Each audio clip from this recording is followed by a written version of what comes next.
Hi friends, welcome back to our channel. Friends, నేనైతే హ్యాపీగా ఉన్నా, మీరు కూడా హ్యాపీగా ఉండాలని మనస్ఫూర్తిగా అయితే కోరుకుంటున్నాను. జూనియర్ సెక్రటరీ అసిస్టెంట్ పోస్టులు అయితే మనకి వేకెన్సీస్ అయితే ఇవ్వడం జరిగింది. మనకి 10+2 పాస్ అయిన ప్రతి ఒక్కరు ఇక జాబ్స్కి అయితే అప్లై అయితే చేసుకోవచ్చు. డిప్లొమా పాస్ అయిన ఇక జాబ్స్కి అయితే అప్లై అయితే చేసుకోవచ్చు. మంత్లీ 35,000 వరకు అయితే మనం శాలరీస్ అయితే తీసుకోవచ్చు అనమాట. AP, Telangana male or female ప్రతి ఒక్కరు అయితే అప్లై అయితే చేసుకోవచ్చు. ఫుల్ డీటెయిల్స్ అయితే వీడియోలో ఎక్స్ప్లెయిన్ చేశాను, చూసి అప్లై చేసుకోండి. అంతకంటే ముందుగా మీకు ఒక చిన్న రిక్వెస్ట్ అండి, వీడియో నచ్చినట్లయితే కంపల్సరీగా లైక్ చేయండి. అలాగే ఛానల్ సబ్స్క్రైబ్ చేసుకోకుంటే సబ్స్క్రైబ్ చేసుకోండి. ఫ్రెండ్స్, ఇంకొకటి ఏంటంటే మన ఛానల్లో జెన్యూన్ అప్డేట్స్ అయితే వస్తూ ఉంటాయి కాబట్టి సబ్స్క్రైబ్ చేసుకొని గంట సేపు ఆన్ చేసుకొని పెట్టుకున్నట్లయితే నేను చేసే ప్రతి ఒక్క వీడియో మీకు అయితే అందుతుంది అనమాట. ఫ్రెండ్స్, ఈ యొక్క నోటిఫికేషన్ డీటెయిల్ చూసుకున్నట్లయితే సిఎస్ఐఆర్ కింద పనిచేస్తున్నటువంటి ఇండియన్ ఇన్స్టిట్యూట్ ఆఫ్ పెట్రోలియం నుంచి ఒక జాబ్స్ అయితే మనకి రిక్రూట్మెంట్ అయితే చేస్తున్నారు. ఈ యొక్క జాబ్కి సంబంధించి మనకి అడ్వర్టైజ్ నెంబర్ కూడా ఇవ్వడం అయితే జరిగింది, మీరైతే చూసుకోవచ్చు అనమాట. ఈ యొక్క పోస్టులకు ఆన్లైన్ విధానం ద్వారా అయితే అప్లై అయితే చేసుకోవాల్సి అయితే ఉంటుంది. మనకి ఆన్లైన్ అప్లై డేట్ వచ్చేసి ఆల్రెడీ స్టార్ట్ అయిపోయింది. ఎప్పటి నుంచి అంటే జనవరి 22 నుంచి అయితే స్టార్ట్ అయిపోయింది. లాస్ట్ డేట్ వచ్చేసి మనకి ఫిబ్రవరి 10 వరకు అయితే ఉంది. ఆ లోపల అయితే ఒక పోస్టులకి అయితే అప్లై అయితే చేసుకోవచ్చు. మనకి ఒకసారి ఆన్లైన్ చేసుకున్న తర్వాత ఆఫ్లైన్ కూడా మనము హార్డ్ కాపీస్ అయితే పంపించవలసి అయితే ఉంటుంది. మనము ఈ యొక్క హార్డ్ కాపీస్ పంపించడానికి మనకి లాస్ట్ డేట్ వచ్చేసి ఫిబ్రవరి 17 వరకు అయితే ఉంది. ఆ లోపల అయితే ఒక హార్డ్ కాపీస్ అయితే మనము అప్లికేషన్ అయితే చేసి పంపించవలసి అయితే ఉంటుంది అనమాట.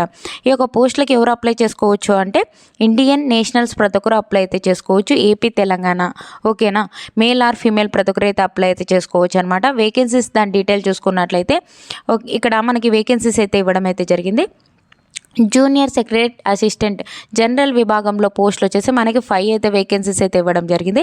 జనరల్ కేటగిరీలో 4 ఉన్నాయి. ఎస్సీ కేటగిరీ వాళ్ళకి 1 అయితే వేకెన్సీస్ ఉన్నాయి. జనరల్ కేటగిరీ యూఆర్ అంటే అన్రిజర్వ్డ్ కాబట్టి జనరల్ కేటగిరీలో ఉన్నాయి కాబట్టి ప్రతి ఒక్కరు అయితే అప్లై అయితే చేసుకోవచ్చు.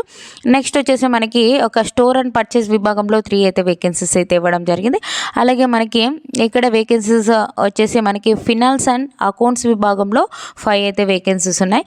ఈ యొక్క జూనియర్ సెక్రటరీ అసిస్టెంట్ పోస్టులకి మనకి లెవెల్ 2 ప్రకారం అయితే శాలరీస్ అయితే పే చేయడం జరుగుతుంది. ఫ్రెండ్స్, మనకి బేసిక్ పే వచ్చేసి 19,900 నుంచి 63,200 వరకు అయితే పే చేయడం జరుగుతుంది.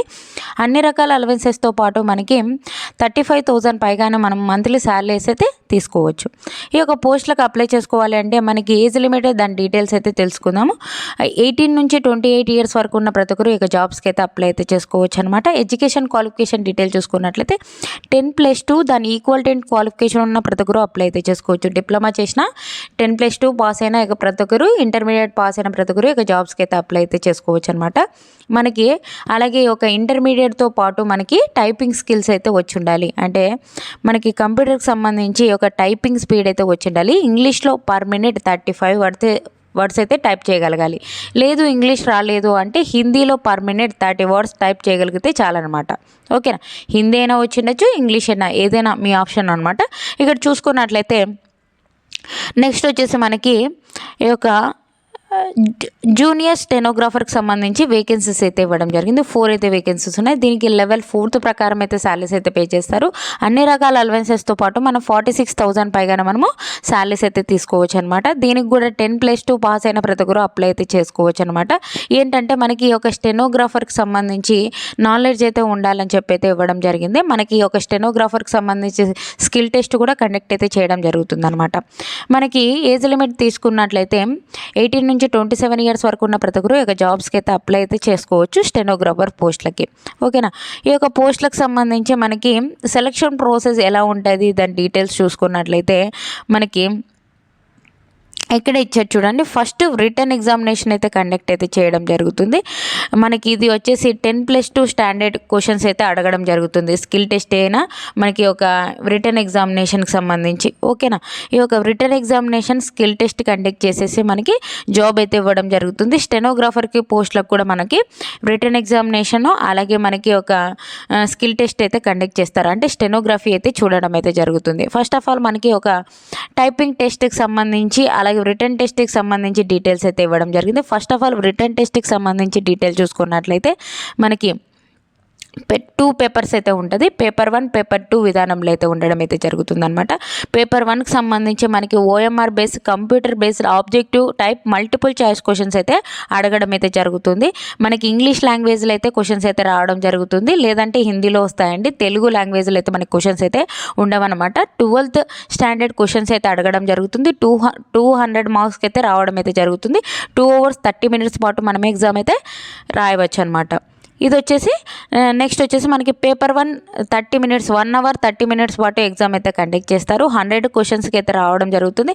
మనకి ప్రతి కరెక్ట్ ఆన్సర్కి 2 మార్క్స్ అయితే ఉండడం అయితే జరుగుతుంది. మనకి ఎటువంటి నెగిటివ్ విధానం అయితే ఉండదు పేపర్ 1 విధానం కాబట్టి హ్యాపీగా అన్ని క్వశ్చన్స్కి అటెండ్ అయితే చేయొచ్చు అనమాట.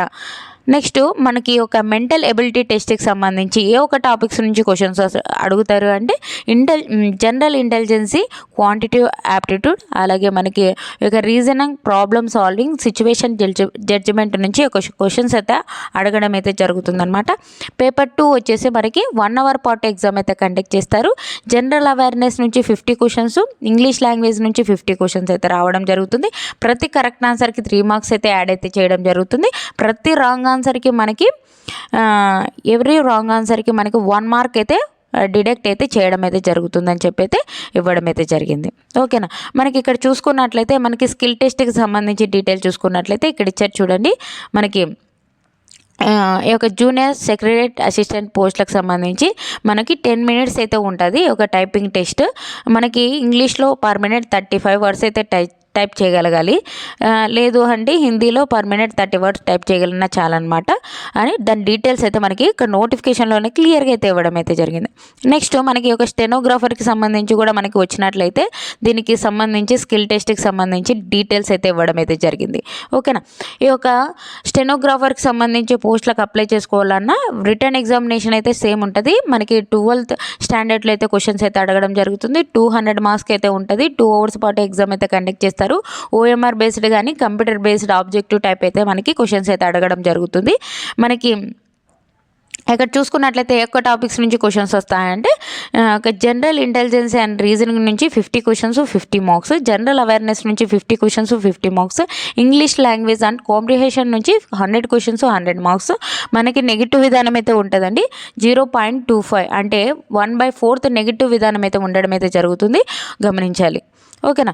ఈ యొక్క పోస్టులకు సంబంధించి మనకి అప్లికేషన్ ఫీజు దాని డీటెయిల్ చూసుకున్నట్లయితే ఇక్కడ కింద ఇచ్చారు చూడండి. అప్లికేషన్ ఫీజు మనకి ఏజ్ రిలాక్సేషన్స్ కూడా అప్లికబుల్ అయితే ఉంటాయని ఇక్కడ నోటిఫికేషన్లోనే క్లియర్గా అయితే ఇవ్వడం అయితే జరిగింది. ఒకసారి అయితే చూసుకోవచ్చు అనమాట.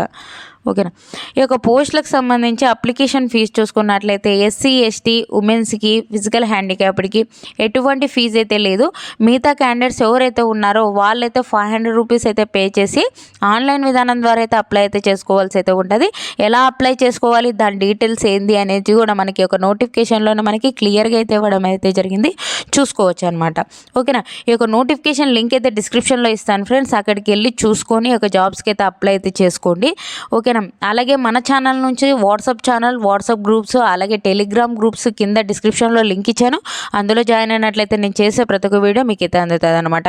ఇక్కడే ఇచ్చారు చూడండి మనకి అప్లికేషన్ ఫీజ్ దాని డీటెయిల్స్ 500 అయితే పే చేయాలి. ఎవరు అంటే జనరల్, ఓబీసీ, ఈడబ్ల్యూఎస్ వాళ్ళ కేటగిరీ వాళ్ళు మాత్రమే 500 rupees అయితే పే చేయవలసి అయితే ఉంటుంది. మనకి ఇది ఎలా పే చేయాలి అని దాని డీటెయిల్స్ కూడా మనకి క్లియర్గా అయితే ఇవ్వడం అయితే జరిగిందనమాట. ఓకేనా. ఈ యొక్క పోస్టులకి ఎవరెవరో మనం అప్లికేషన్ ఫీజు పే చేయకూడదు అంటే SC ST physical handicapped, ex service man, women's, ex service man ఈ కేటగిరీ వాళ్ళందరూ ఎటువంటి ఫీజు అయితే లేదు, ఫ్రీగా అయితే అప్లై అయితే చేసుకోవచ్చు అనమాట ఆన్లైన్ విధానం ద్వారా. ఓకేనా.